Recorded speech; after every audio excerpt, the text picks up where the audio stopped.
about the delay there. We are going to be doing 16 choose 2 on the calculator. And here it is. And I'm going to type in the 16. And then I need to go to the math button. And then I arrow down, or no, I arrow over to PRB for probability. And then I choose option 3. And there it worked. 16C, and then I want 2. I hit enter, 120. I know you guys had that before I did, but all right. Now you can use that for the calculator, or use the calculator for any of these, but don't just write down an answer. What I'd want to see on your paper would be 16, choose 2, and then the answer of 120. So show me what you did, what C what, or what P what, and then the answer. So you don't have to show me all that factorial stuff anymore. We'll practice it every now and then, just like you still should practice adding every now and then by hand. Because seriously, you can forget how to add 3-digit numbers eventually if you don't try it in a while. Okay, so let's do the second part of the pizza question, which is harder. I need somebody really smart to figure this one out. They've changed the question now. It's not just 16 choices, choose 2. They kind of break it up into parts. They have meats and veggies, 2 different veggies. All right?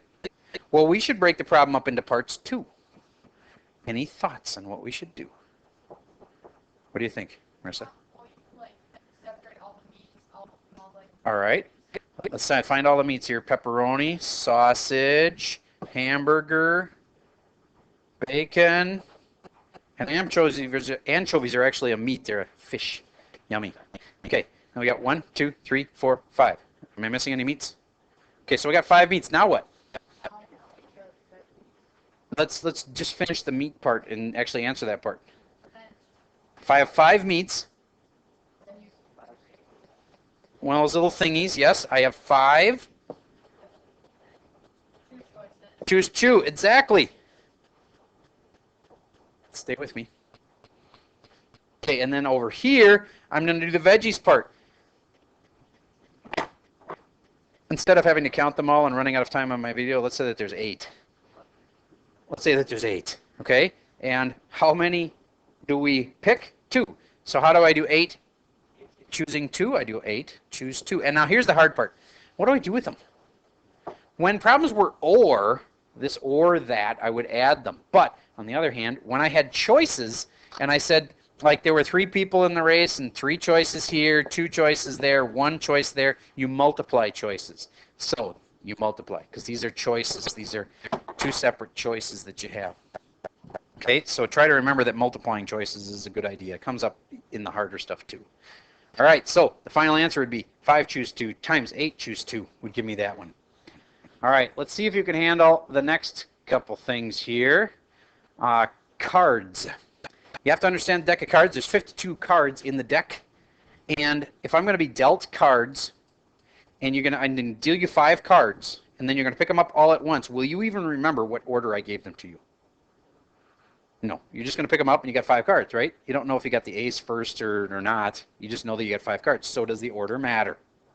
No. And therefore in card problems, as we do them, granted in real world there are card problems where it matters what order you get the cards in, like when you put them out on the in Texas Hold'em, for instance, you put out 3 cards and then you put out another one, you put out another one, then the order would matter.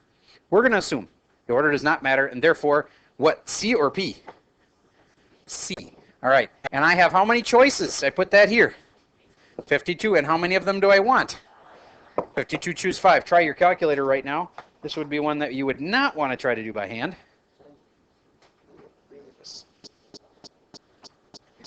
If you were going to say that as something point something million, what would it be? About 2.6 million hands. And let me ask you this. If we had done that as a permutation, should it be more or less? More, because then the order would matter and it would be way more. Okay, so if the order you got dealt the cards mattered, we'd be talking probably up in the hundreds of millions. All right, so there's a lot of hands you can get. Now, just like on our pizza problem, when they split it into 2 parts, we split our answer into 2 parts. How many 5-card hands includes a pair of aces? That's really 2 parts. It's the aces is one part, and the cards that are not aces is the other part. So see if you can figure out what to do with those two C's on your own on your scratch paper. You'll pause for a second. First, we have our aces. Our aces, there are 4 aces to choose from. And how many do I want? 2. Do you get how that works? Only 4 of them in the deck are aces. So 4, choose 2. And then 3 cards that are not aces. Well, I know I need 3 of them, but how many cards are there to choose from that are not aces? 48. How many of you had that before I wrote it? All right, 5 or 6 of you. That's awesome. That was not easy, I know. So this is 4 aces. I want to choose 2. 48 of them, and I want to choose 3. When you actually multiply that out, you'd have your final answer, but I'm going to save time and not.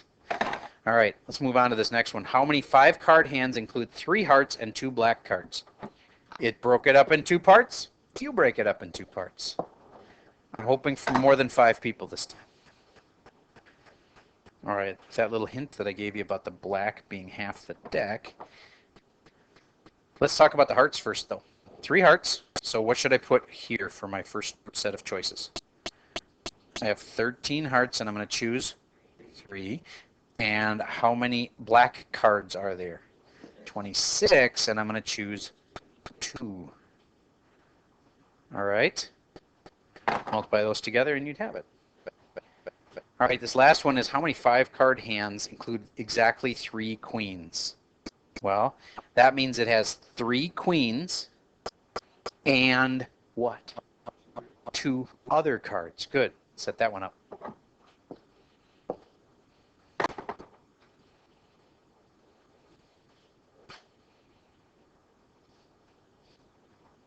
All right. Exactly 3 queens. Well, you have 4 queens, and I want 3 times 2 things that are not queens. There's 48 of those, and I want to choose 2. I don't know if you've noticed this, but this and this need to add up to the total. There's 52 cards, right? And this and this have to add up to how many I want, which is 5 cards. In all my problems, this and this added up to 52, and this added up to 5. These added up. Oh, they didn't add up. So there's one thing I can do to keep this balanced. If I times this by 1 more C, I have 3 of these, 2 of these, and 0 of all the rest of the cards. And I know it seems like I'm cheating, but I'm not. Because when I add this in, now all of a sudden it will balance out. And it'll still add up to 52 like it's supposed to. And why does this not hurt? Because anything choose 0 comes out to 1. And when I times this by 1, it won't change anything. All right. That's about all I got for you. So today's worksheet is going to be strikingly similar to what we just went over. So I think you should be just fine.